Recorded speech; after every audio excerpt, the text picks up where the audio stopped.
1988년 노태우 대통령이 취임하고 7개월 뒤 청와대 영빈관에서 최종현 회장의 장남 최태원과 노태우 대통령의 장녀 노수영이 결혼식을 올립니다.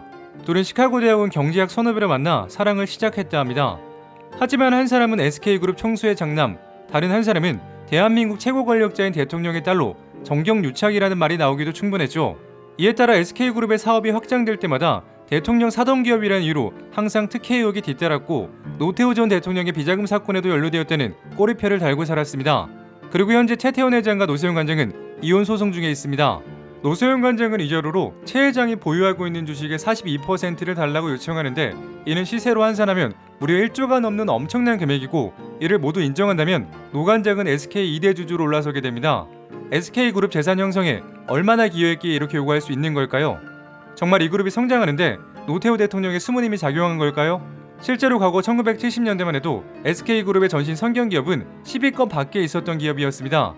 이 기업의 역사를 되짚어보면서 알아봐야겠습니다. 이야기 시작합니다. SK그룹의 역사는 1939년도로 거슬러 올라가야 합니다. 1939년 조선의 선만주당과 일본의 경도직물이 합작, 각 기업의 머리글자를 따서 성경직물이 탄생하게 되었죠. 이렇게 설립된 성경직물은 일본의 자본이 포함되어 있다는 이유로 광복 이후 정부의 자본으로 기속되고 이후 최종권 회장이 인수하게 되면서 오늘날의 SK그룹이 시작되었습니다. 1998년 대기업으로 성장한 성경그룹은 성경의 머리글자인 SK로 사명을 변경하였습니다. 성경의 영문명은 성경으로 띄어쓰기를 잘못한다면 썬크형, 그러니까 가라앉는 젊음이라는 다소 부정적인 뜻으로 해외 진출에는 불리하다는 판단이 있었죠. 성경직물은 이름에서 알 수 있듯이 처음에는 직물을 만들던 섬유회사였는데 회사 규모가 점차 커지게 되면서 최종권은 업무에 많은 부담감을 느끼고 있었습니다. 그래서 가장 믿을 수 있는 당시 미국에서 유학 중이던 동생 최종현을 불러들이게 됩니다. 그리하여 최종권의 저돌적인 추진력과 최종현의 치밀한 기획력이 조화를 이루게 되면서 성경은 더욱 성장하기 시작합니다. 1973년 최종권 회장은 폐암으로 타계하고 아들이 아닌 동생 최종현에게 기업을 물려주게 됩니다. 그러니까 최종권 창업주는 최태원 회장의 큰아버지인 거죠. 이후 공기업을 2차례 인수하면서 더욱 비약적인 성장을 했는데 그 말 많았던 전개 과정에 대해 이야기하겠습니다. 1979년 제2차 석유파동이 발생하고 대한석유공사 지분 50%를 가지고 있던 미국의 걸프사는 원유 공급 능력 악화로 이 기업에서 손을 떼기로 결정합니다. 정부 또한 국영기업의 체제로는 원유 확보가 어렵다고 판단하여 민영화를 추진하게 되죠. 당시 유공의 재계 순위는 삼성을 넘어 1위, 1980년 기준 매출액은 1조 원 구매했을 정도로 황금알을 낳는 거위라고 평가받았습니다. 이 기업을 차지하기 위해 삼성, 현대, 대우, 효성 등 당시 초대형 대기업들이 매각 쟁탈전에 뛰어들었으나 성경이 유공 인수자로 선정됩니다. 이를 통해 최종권 창업주의 꿈인 석유에서 섬유까지라는 수직 계열화를 이룰 수 있게 되었죠. 하지만 여러 가지 의혹들이 있었습니다. 유공의 매출액은 성경의 10배가 넘었기 때문에 많은 이들이 새우가 고래를 먹었다, 개구리가 구렁이를 삼켰다라는 평이 나오게 된 거죠. 그리고 이때 성경은 재계순위 10위권 밖에서 5위권까지 뛰어오르게 됩니다. 정부는 성경 최종현 회장이 평소 사우디아라비아 왕가가 친분이 있어 원유 조달에 유리한 점이 선정 기준이라고 말했지만 의혹은 여전히 뒤따르고 있었습니다. 그리고 시간이 흐른 뒤 1994년 어느 한 장관이 전두환 전 대통령과 골프를 치던 중 다음과 같은 이야기를 들었다 합니다. 그때 유공을 성경에 넘기게 한 사람은 보안사령관이었던 노태우야. 나도 잘 몰랐었어. 당시 관계자는 삼성이 유공을 가져가는 것으로 발표만 남기고 있었는데 노태우 보안사령관의 입김으로 성경으로 틀어줬다는 이야기가 여러 사람의 입에서 흘러나왔다고 하죠. 성경그룹은 이에 대해 노세훈 관장과 최태원 회장은 미국 유학 시절인 80년대 후반에 만났기 때문에 유공 인수 때와는 시기적으로 맞지 않습니다. 성경이 유공을 인수할 수 있었던 것은 당시 원유 공급 능력이 국내에서 가장 우수했기 때문입니다. 실제로 최종현 회장은 미국 시카고 대학원을 다녔고 이 시기 중동 인사들과 각별한 우정을 형성했기 때문에 원유 조달에 유리한 상황이었다고 합니다. 판단은 여러분께 맡기겠습니다. 1800년대 후반 한국에 전화기가 설치된 이후 무려 100년 가까이 정부가 독점해온 통신업을 노태우 정부는 민영화하기로 결정하는데 사전 단계로 제2 이동통신 사업자를 선정하기로 합니다. 이 통신업은 유공과 마찬가지로 황금알을 낳는 거의 육공 최대 이권 사업이라고 불리면서 많은 대기업들이 군침을 흘리고 있었습니다. 하지만 정부는 개별 경제력 집중 억제 정책에 따라 현대, 삼성, LG, 대우 등 4개 기업은 배제하고 6개 기업에게 참여할 수 있는 권한을 주게 되죠. 이 기업들은 성경, 포항제철, 코오롱, 동양, 쌍용, 동부였습니다.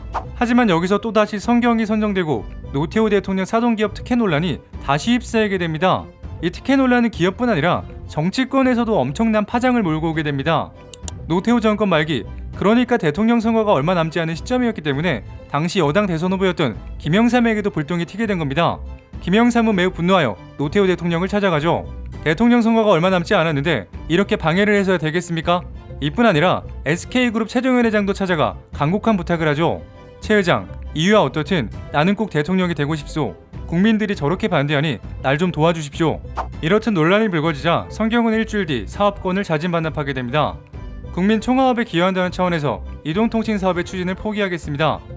1993년 김영삼 문민정부가 출범하고 통신업에 대한 사업자 선정이 재개됩니다. 이때는 제2 이동통신뿐 아니라 훨씬 알짜배기인 한국이동통신민영화도 포함시켜 추진하죠. 그리고 이 문제를 정경련에서 결정하도록 넘기는데 이때 정경련 회장은 바로 SK 최종현 회장이었습니다. 최종현 회장은 과거 포기했던 제2 이동통신에 대한 사업권을 다른 기업에게 넘겼고 선정기업은 포항제철과 코오롱이 연합한 신세계통신이었습니다. 이 번호는 많은 사람들이 알고 있는 디지털 017이죠. 시키신 분! 짜장면 시키신 분! 미안한데 말이야. 내가 마라도를 옮겼어. 못 따라. 전파의 힘이 강하다. 파워 디지털. 그리고 최종현 회장은 한국통신 인수전에 뛰어듭니다. 사실 인수전에 참여 가능한 대부분의 재벌들은 과거 사업권을 땄다가 토해낸 적이 있는 성경에게 마음의 빛이 있었다고 합니다. 결국 SK그룹은 한국이동통신을 품게 되면서 스피드 011이 탄생하게 되었죠. 또 다른 세상을 만날 땐 잠시 꺼두셔도 좋습니다. 때와 장소를 가리지 않는 스피드 011. 1999년에는 신세계통신을 인수하게 되면서 이동통신업계에서 독보적인 위치를 차지하게 됩니다.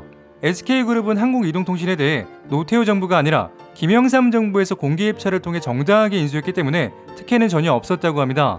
자, 돌이켜보면 유공과 한국이동통신 두 회사의 인수 시기, 그러니까 SK그룹의 비약적인 성장 시기가 모두 노소영 관장에 붙이는 노태우 전 대통령의 집권 전으로 맞물려 있습니다.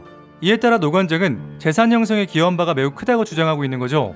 물론 SK그룹의 입장처럼 노태우 대통령 집권 시절과는 정확하게 일치하지는 않습니다. 양쪽의 의견 모두 일리가 있기 때문에 판결을 지켜보겠습니다. 시청해주셔서 감사합니다. 재밌게 보셨다면 구독과 좋아요 부탁드립니다. 지금까지 역사비디오였습니다.